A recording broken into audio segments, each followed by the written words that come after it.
Hi dear friends, मैं प्रतीक आप सभी लोगों का स्वागत करता हूं आपके अपने YouTube channel pharma learning with Pratik में। तो दोस्तों, आपको मालूम है कि हमने अपने लास्ट वीडियो लेक्चर्स की लर्निंग सीरीज में डिस्कस किया था आपके साथ में डिसऑर्डर्स ऑफ सेक्स हार्मोन्स के बारे में। तो डिसऑर्डर्स ऑफ सेक्स हार्मोन में अब हम आगे कंटिन्यू कर रहे हैं गायनोकोमेस्टिया डिजीज़ के रिगार्डिंग। तो आप देख रहे हैं सबसे पहले इंट्रोडक्शन पार्ट ऑफ गायनोकोमेस्टिया।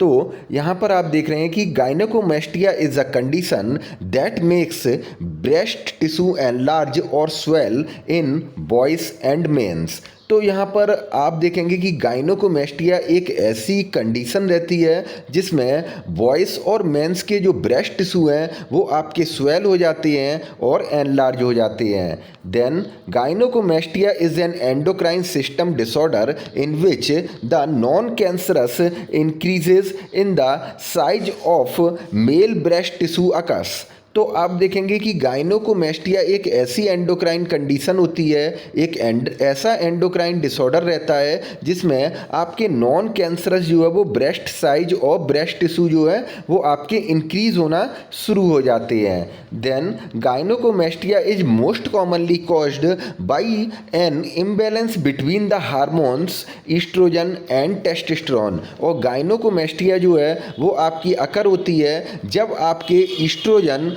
और टेस्टोस्टेरोन हार्मोन का लेवल जो है वो इनबैलेंस हो जाता है। मतलब ईस्ट्रोजन का लेवल जब मेल्स में बढ़ जाएगा तो यहाँ पर क्या होगा, गायनोकोमेस्टिया हो जाएगा।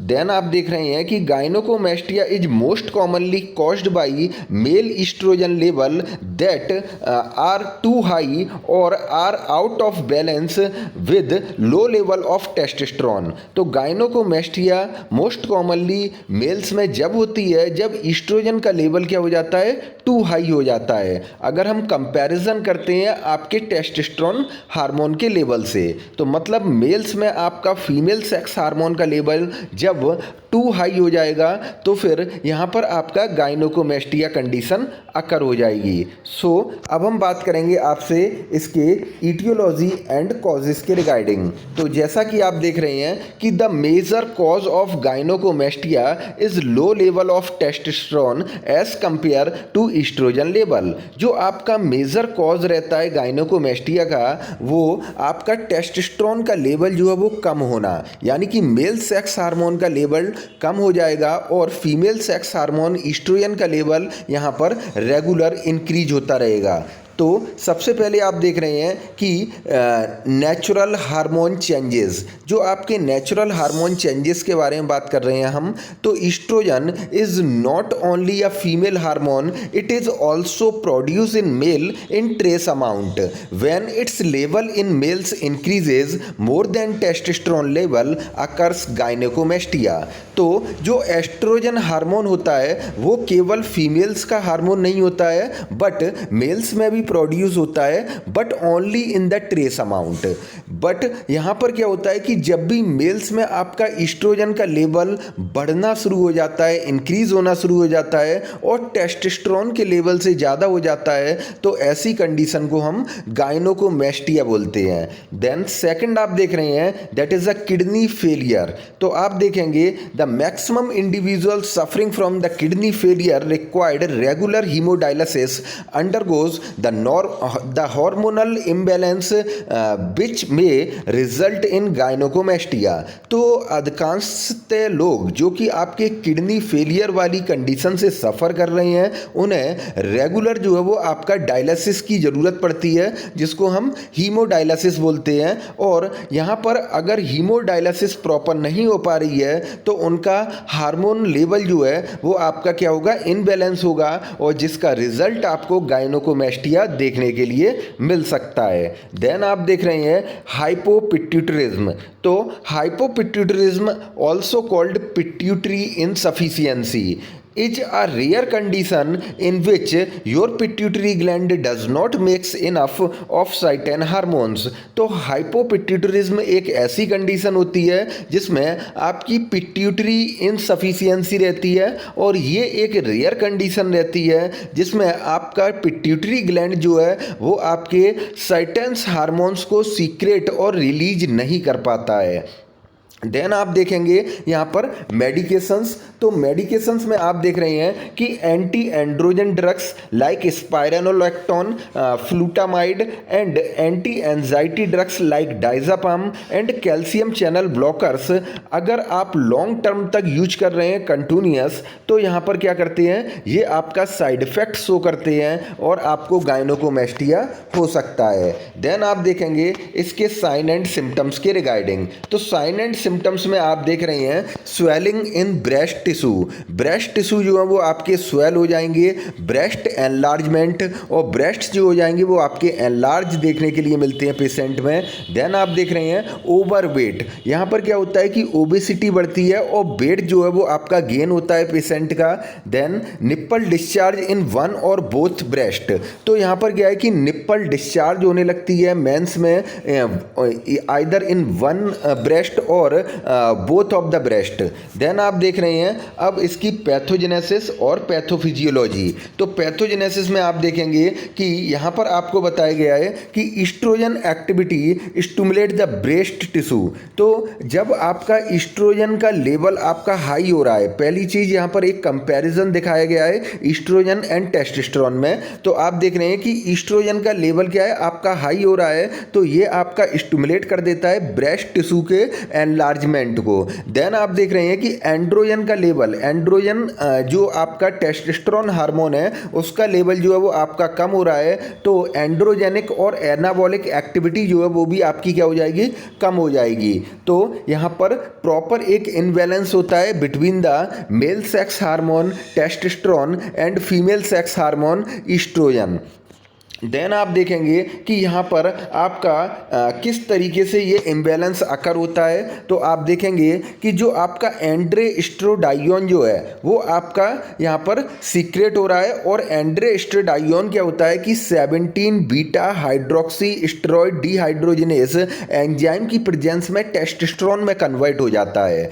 बट यहाँ पर क्या है कि जब भी ये टेस्टोस्टेरोन में कन्वर्ट होता है तो टेस्टोस्टेरोन स्टेबल नहीं रहता है, और P450 एरोमेटेस एंजाइम की प्रेजेंस में ये एस्ट्राडायोल में कन्वर्ट हो जाएगा। वहीं आप देखेंगे कि मैक्सिमम चांस रहते हैं कि आपका जो एंड्रोस्टेरोडायोन है वो आपका P450 एरोमेटेस एंजाइम की प्रेजेंस में डायरेक्ट ईस्ट्रोन में यानी कि E1 में जो है वो आपका कन्वर्ट हो जाएगा। Either oestrone or oestradiol both are the configurations, और आपका जो हम कह सकते हैं कि एक सब्स्टिट्यूएंट है जो कि आपके किसके हैं, ईस्ट्रोजन के जो है वो आपके सब्स्टिट्यूएंट रहेंगे।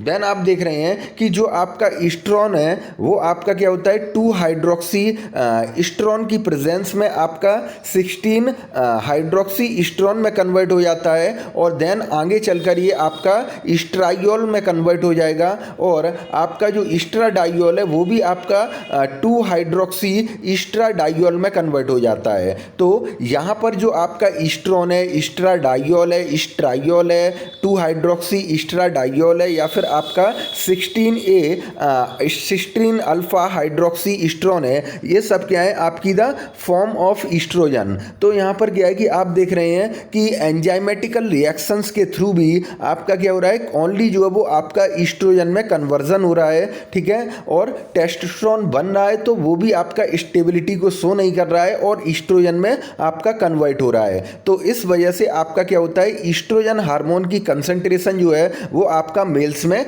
इंक्रीज हो जाती है। देन आप देख रहे हैं कि 17 beta hydroxy steroid dehydrogenase and P450 aromatase enzyme are responsible to biosynthesis of the excessive amount of oestrogen in males. तो जो आपके यहाँ पर मेनली 2 एंजाइम है, first one that is a beta hydroxy steroid dehydrogenase and second one P450 aromatase enzyme. तो ये दोनों enzyme जो होते हैं वो आपके रिस्पॉन्सिबल रहते हैं यहाँ पर बायोसिंथेसिस के लिए, आपके एक्सेसिव अमाउंट में जो बायोसिंथेसिस हो रहा है ईस्ट्रोजन का मेल्स के अंदर उसके लिए। अब हम बात कर रहे हैं इसकी डायग्नोसिस के रिगार्डिंग। तो आप देखेंगे कि गायनोकोमेस्टिया की डायग्नोसिस के लिए फर्स्टली ब्लड टेस्ट को परफॉर्म किया जाता है। तो आप देख रहे हैं कि by measuring the level of the testosterone and oestrogen in blood. तो ब्लड में जो है वो सबसे पहले ये चेक किया जाता है कि आपका ईस्ट्रोजन और टेस्टोस्टेरोन का लेवल क्या है। देन आप देख रहे हैं कि टेस्टिकुलर अल्ट्रासाउंड। तो टेस्टिकुलर अल्ट्रासाउंड में टेस्टिस का अल्ट्रासाउंड किया जाता है और फिजिकल एग्जामिनेशन ऑफ ब्रेस्ट, और ब्रेस्ट के जो है वो आपका फिजिकल एग्जामिन किया जाता है कि कितना जो है वो आपका एनलार्जमेंट जो है वो ब्रेस्ट में देखने के लिए मिल रहा है। अगर हम इसके ट्रीटमेंट के बारे में बात करेंगे तो आप देख रहे हैं कि यहाँ पर क्या है कि the selective oestrogen receptor modulators और इनिबिटर्स। तो जो आपके ईस्ट्रोजन रिसेप्टर मॉड्यूलेटर्स और इनिबिटर्स को हम देते हैं, जिसमें आपके ड्रग यूज होते हैं, दैट इज़ अ टोमैक्सीफेन और रिलॉक्सीफेन। और सेकंड आप देख रहे हैं कि एरोमेटेज इनिबिटर और oestrogen synthesis inhibitor. So in case of the aromatase inhibitor और oestrogen synthesis inhibitor the drug are used the anastrozole और लिट्रोजोल। तो लिट्रोजोल और एनास्ट्रोल ड्रग्स का यूज होता है। And last one is a surgery to remove the excess breast tissue. और last जो हमारी थेरेपी रहती है या जो ट्रीटमेंट का प्रोसीजर रहता है, that is a surgical removal of the excess breast tissue. तो सर्जरी के थ्रू हम क्या करते हैं, यहाँ पर एक्सेस ब्रेस्ट टिश्यू को जो है वो रिमूव करते हैं। देन आप देख रहे हैं इसकी कॉम्प्लिकेशंस के रिगार्डिंग। तो आप यहाँ पर देख पा रहे हैं first one is a psychological problems. तो जब मेल्स में आपके ब्रेस्ट एनलार्ज हो जाते हैं तो यहाँ पर एक साइकोलॉजिकल प्रॉब्लम्स जो है वो आपकी अकर होती हैं। Second one is emotional problems. Emotional problems भी अक्सर देखने के लिए मिलती हैं। Then third one few physical problems, और कुछ पेशेंट में आपके फिजिकल प्रॉब्लम्स भी अकर्स होते हैं। And fourth one is embarrassment. तो यहाँ पर क्या है, एम्बेरसमेंट मतलब शर्मिंदगी भी एक महसूस होती है। तो it is about the complete description of the gynaecomastia that is belongs in the category of the endocrine system disorder in the disorders of sex hormone. So please like, share and subscribe this channel also, and thanks a lot for watching this video. If you have any doubt, so you will ask me questions in a comment section, and if you want any next topic video, so you can demand on that topic video in the comment section also. So once again, thanks a lot for watching this video.